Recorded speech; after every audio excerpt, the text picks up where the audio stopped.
Bonjour et bienvenue sur votre chaîne Oasis de Physique Chimie. Dans cette vidéo, nous allons voir la deuxième partie de la production d'ondes électromagnétiques et communication, la modulation et la démodulation d'amplitude pour les élèves deuxième année baccalauréat, sciences physiques et sciences mathématiques. On commence par la modulation d'amplitude. Le modulateur d'amplitude. Alors, pour que la tension soit modulée en amplitude, il faut que son expression soit de la forme suivante. Ça veut dire U de T égale EM de T cos de P F de T, avec UM de T et l'amplitude de la tension modulée. D'accord? Donc, la tension modulée doit être écrite sous cette forme. C'est clair? Et pour obtenir la tension modulée en amplitude, alors on fait multiplier deux fonctions sinusoïdales. La première fonction, c'est la tension modulante ou le signal modulant. S de T égale Sm cos de P fois la fréquence S fois T, fois tout simplement l'onde porteuse. P de T égale Pm cos de P Fp fois T. Donc voilà, donc la porteuse fois la tension modulante. D'accord? Et pour simplifier la procédure de modulation, nous allons voir la figure suivante. Donc, dans l'entrée, vous avez la tension modulante de cette forme et la tension de la porteuse sous cette forme. D'accord? Avec le modulateur d'amplitude, on trouve tout simplement la tension modulée en amplitude sous cette forme. Et nous allons voir les étapes de cette modulation. Et par le calcul, la multiplication de la tension modulante et de la tension de la porteuse, alors on a déjà l'expression de S et l'expression de P, d'accord? Alors on fait la multiplication, d'accord? Donc Sm cos de P Fst fois Pm cos de P Fp fois T, voilà, on a multiplié S avec P, d'accord? Donc, est égal tout simplement Sm fois Pm cos de P Ft fois cos de P Fp fois T, d'accord? Alors, on pose UM de T égale Pm Sm cos de P Fs de T, ça veut dire cette expression. Donc, on remplace cette expression par UM de T, on obtient la tension modulée en amplitude. Voilà l'expression. Et on a déjà parler de cette expression dans la première partie. Et voilà, on a trouvé l'expression de la tension modulée. D'accord? Pour faire cette multiplication expérimentalement, le multiplieur X de type AD633 permet de réaliser ce produit en appliquant entre ces deux bornes d'entrée, E1 et E2, la tension modulante, d'accord, S de T, voilà. Donc, dans l'entrée E1, on applique S de T. Et dans l'entrée E2, on applique tout simplement le signal de la porteuse P de T. D'accord? On obtient à son sortie la tension modulée en amplitude US de T. Voilà la sortie. Donc, à la borne de sortie, on obtient la tension modulée. D'accord? US de T. Avec US de T égale K est une constante fois S de T fois P de T, où K est une constante de proportionnalité. D'accord? Alors maintenant, on va voir la réalisation d'une modulation d'amplitude.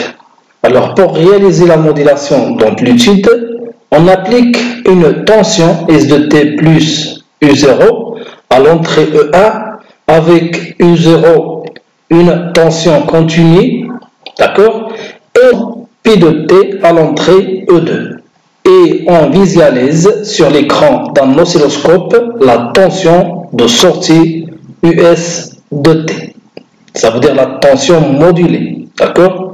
On applique à l'entrée E1 sa tension, d'accord? Ça veut dire S de T plus U0. Donc voilà la courbe de S de T, elle est sinusoïdale, d'accord?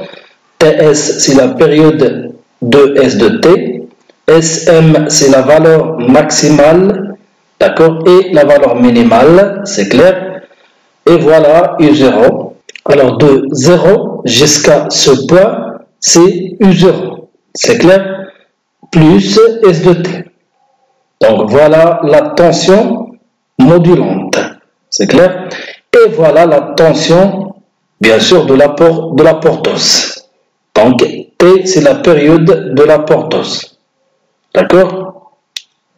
Donc PM, c'est la valeur maximale. PM et la valeur minimale. Et voilà la tension modulée. Ça veut dire la tension de sortie. C'est clair? Alors, vous pouvez voir ces trois courbes sur l'oscilloscope dans le laboratoire avec vos professeurs. Alors maintenant, on va voir l'expression de la tension modulée, ça veut dire US de T en amplitude. Donc à l'entrée E1 du multiplieur, on a S de T plus U0 égale SM cos de PFST plus U0. Avec U0, une tension continue, d'accord? À l'entrée E2, on applique la tension de la portose, d'accord? Ça veut dire P de T égale PM cos de PF de P fois T, d'accord? Donc voilà la tension modulante et voilà la tension de la portose.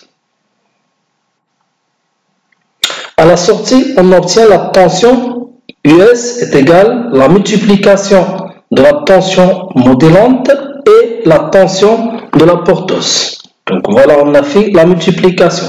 Alors on trouve, après un calcul simple, d'accord, KPM, d'accord, voilà PM, facteur de SM cos de PFST plus E0 fois cos de PFPT.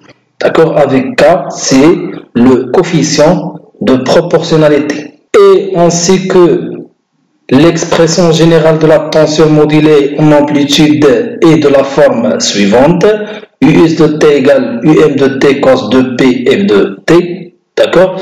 Donc, on doit écrire cette expression sous cette forme. D'accord? Donc, voilà cos de P F P fois T. Voilà.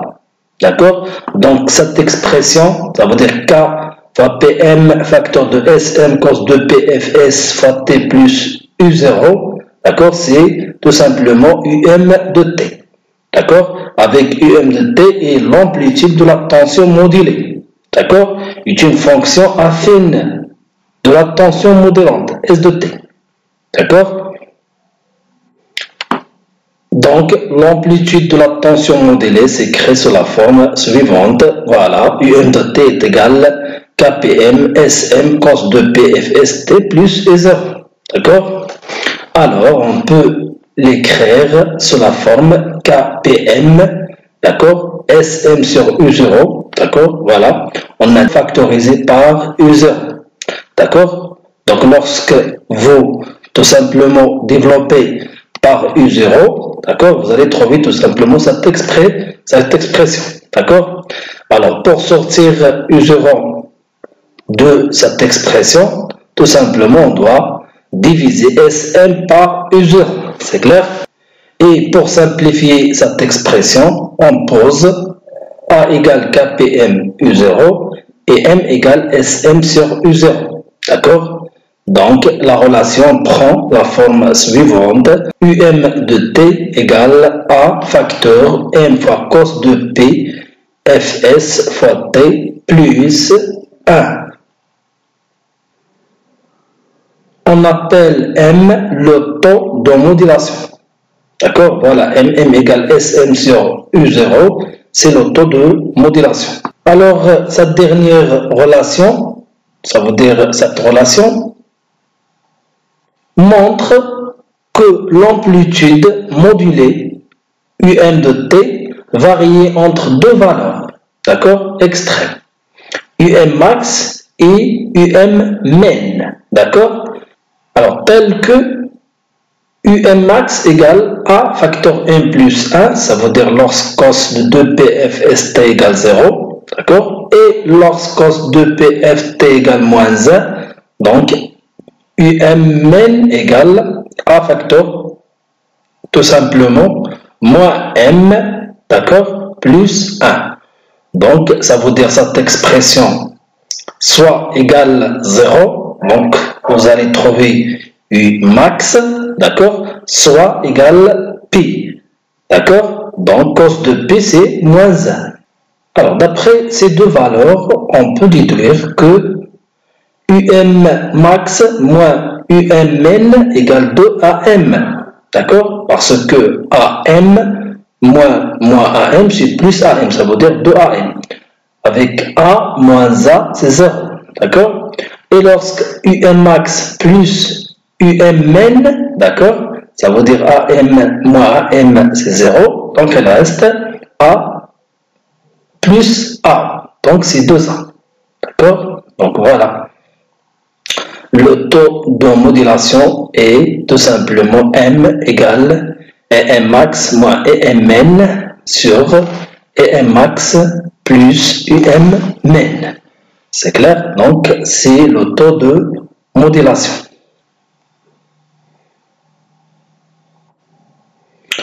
Alors, maintenant, on va voir qualité de modulation. Alors, en général, il y a deux cas. Le premier cas, lorsque M égale SM sur U0 supérieur à 1. Ça veut dire lorsque SM supérieur à U0. D'accord? Alors, dans ce cas, on constate que la tension modulée US de T possède une enveloppe qui n'est pas semblable à la tension modulante US de T. D'accord? Voilà. N'est pas semblable. Alors, on peut déduire dans ce cas, ça veut dire le cas de M supérieur à 1, que la modulation est mauvaise qualité. Ce phénomène s'appelle tout simplement surmodulation. C'est clair? Donc, elle s'appelle surmodulation. Le deuxième cas, lorsque M inférieur à 1, ça veut dire lorsque SM sur U0 inférieur à 1, ou bien SM inférieur à U0. C'est clair? Alors, dans ce cas, on constate que la tension modulée est de T à une enveloppe, d'accord, qui correspond parfaitement au signal modulant S de T. D'accord? Alors maintenant, on va voir une autre méthode, s'appelle la méthode du trapèze. Alors, quelle est la procédure expérimentale de la méthode du trapèze? Alors, en général, il y a trois étapes. Alors, premièrement, relier la tension S de T plus U0 à l'entrée X de l'oscilloscope. D'accord? Deuxièmement, relier la tension US de T à l'entrée Y de l'oscilloscope. Et troisièmement, éliminer le balayage de l'oscilloscope. Ça veut dire on fait mode XY sur l'oscilloscope. On obtient tout simplement. Nous voyons sur l'écran de l'oscilloscope la figure suivante. D'accord? Ça veut dire nous voyons le signal en forme du trapèze. Voilà, il est en forme du trapèze. C'est clair? Et nous trouvons une bonne modulation lorsque M inférieur à 1. Mais lorsque M supérieur à 1, d'accord, nous trouvons surmodulation. Alors, conditions d'obtention d'une bonne modulation. Alors, quelles sont les conditions d'obtention d'une bonne modulation? Alors, pour obtenir une modulation d'amplitude de bonne qualité, il faut que la tension de décalage U0 doit être plus grande à l'amplitude SM de la tension modulante. Ça veut dire U0 supérieur à SM, c'est-à-dire M inférieur à 1. Deuxième condition, la fréquence Fp de la tension porteuse, d'accord, doit être supérieure à la fréquence Fs de la tension modulante. D'accord, ça veut dire FP inférieur à Fs. E minimum F de P supérieur à 10 fois F de S. D'accord? Alors maintenant, on va voir la démodulation d'amplitude. Alors, en utilisant les filtres RC, on appelle filtre passe-Rho un montage qui laisse passer les tensions de haute fréquence. D'accord? L'association RC en série est un filtre passe-Rho. D'accord? Voilà. Donc, lorsque on branche le condensateur en série avec la résistance, d'accord? Donc, on trouve tout simplement un filtre passe-Rho. On appelle filtre passe-bas un montage qui laisse passer les tensions de basse fréquence. D'accord? L'association RC parallèle est un filtre passe-bas. Ça veut dire lorsqu'on fait brancher le condensateur en parallèle avec la résistance. Dans ce cas, on parle de filtre passe-bas. C'est clair? Alors, détection d'enveloppe.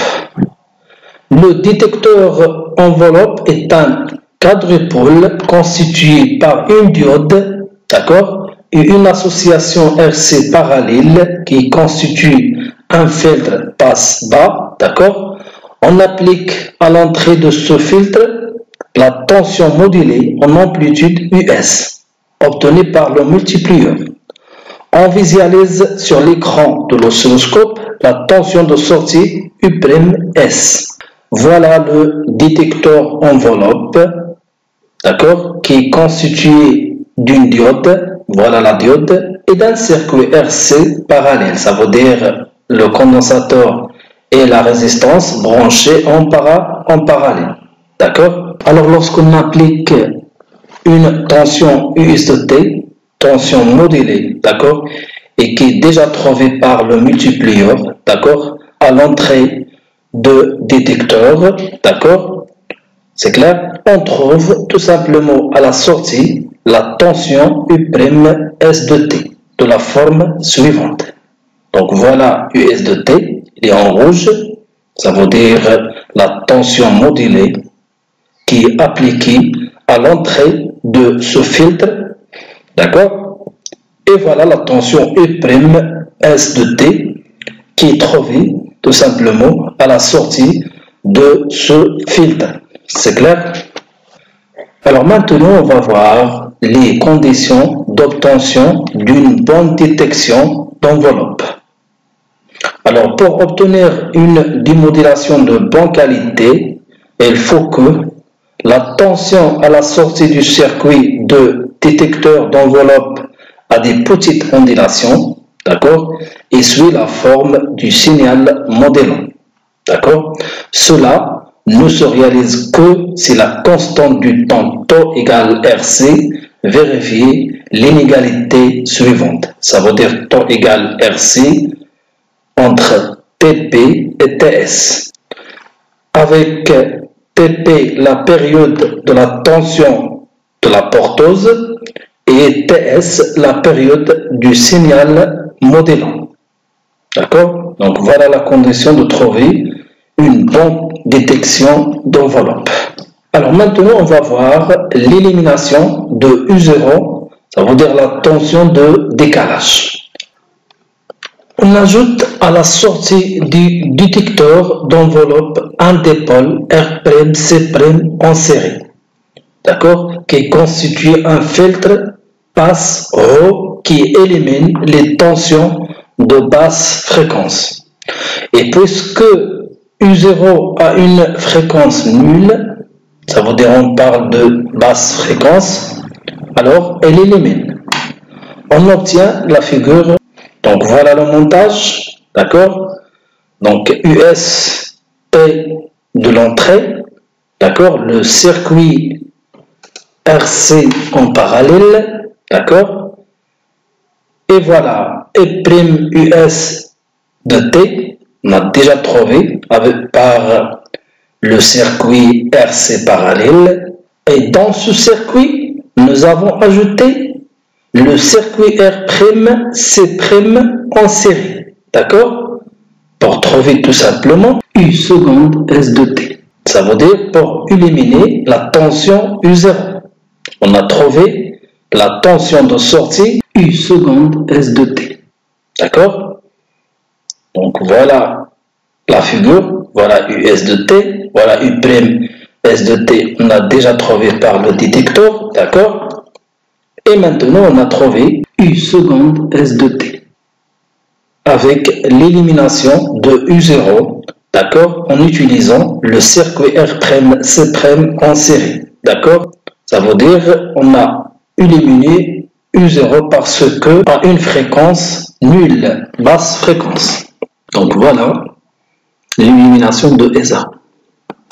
Alors maintenant on va réaliser le récepteur d'émission radio. D'accord? Alors l'étude d'un dipôle LC parallèle, Felt Pass Band, et on a déjà vu dans le circuit RLC. On réalise le montage électrique suivant. Voilà le montage électrique. Le GBF, d'accord, générateur de basse fréquence, une résistance, conducteur ohmique, d'accord, un condensateur et une bobine. Voilà la tension d'entrée, le GBF, et voilà la tension de sortie US. Alors, qui est formé par un condensateur C de 10 microfarad en parallèle avec une bobine, d'accord, L égale 10 millihenry et d'un conducteur ohmique de résistance R. On fait varier la fréquence du GBF, d'accord, et à chaque fois, à l'aide d'un oscilloscope, on mesure l'amplitude UMS de la tension de sortie US, d'accord, et on trace la courbe UMS en fonction de la fréquence F, d'accord. Donc voilà la figure de UMS en fonction de la fréquence. C'est clair? Voilà UMS max, c'est la valeur maximale de MS. La projection de MS donne F0. D'accord? Filtre passe bande pour la tension. Alors, qu'est-ce que c'est que filtre passe bande pour la tension? Alors, elle laisse passer seulement les tensions dont les fréquences appartiennent à une bande centrée, voilà, centrée sur la fréquence propre F0 où MS est maximal. D'accord? Ça veut dire on parle de F0. D'accord? Donc la fréquence correspond à la valeur maximale de l'amplitude et MS, c'est F0 égale 5 kHz. D'accord? Si on fait le calcul, d'accord? Donc par la méthode de calcul, F0 ainsi que F0 égale 1 sur 2P, la racine de L fois C, vous allez trouver, d'accord, après le calcul, vous allez trouver 5 kHz. Ça veut dire que vous avez trouvé la même valeur de F0. C'est clair? Alors, F égale F0, qui s'appelle la fréquence propre du circuit LC en parallèle. Pour sélectionner un signal émis, il faut faire un accord entre la fréquence propre du circuit LC, d'accord, parallèle, et la fréquence porteuse de la station. D'accord? Cette sélection se fait en faisant varier L ou C. C'est clair? Donc voilà le circuit LC de, par exemple, la radio. Et nous allons voir tout simplement le schéma complet de la radio. Alors, réalisation d'un récepteur radio. Donc voilà le schéma qui représente le montage expérimental d'un récepteur radio. Donc voilà, dans ce schéma, il y a une antenne, d'accord, qui envoie le signal, d'accord. La réception et la filtration du signal se fait par le circuit LC, d'accord. Et dans la deuxième étape, il y a la première amplification, d'accord, en utilisant l'amplificateur, d'accord, pour trouver U', d'accord. Dans l'étape 3, on utilise la diode et le circuit RC parallèle, d'accord, pour trouver la tension U1, d'accord. Et après, en utilisant le filtre passe-euro, ça veut dire le circuit RC serré, d'accord, pour faire la démodulation, c'est clair, pour trouver U2, d'accord. Et finalement, on fait la dernière amplification pour récupérer le signal, d'accord. Donc, un récepteur radio AM est constitué par les éléments suivants. Une antenne, circuit d'accord, dipôle LC parallèle, d'accord, circuit de démodulation, voilà, qui contient premièrement circuit RC parallèle et deuxièmement circuit RC série, d'accord. Et on est arrivé à la fin de cette vidéo, d'accord, et on a terminé le cours de modulation et démodulation, d'accord. Merci de votre attention. Je vous souhaite bon courage, bonne continuation et plein de succès. Salam alaikum.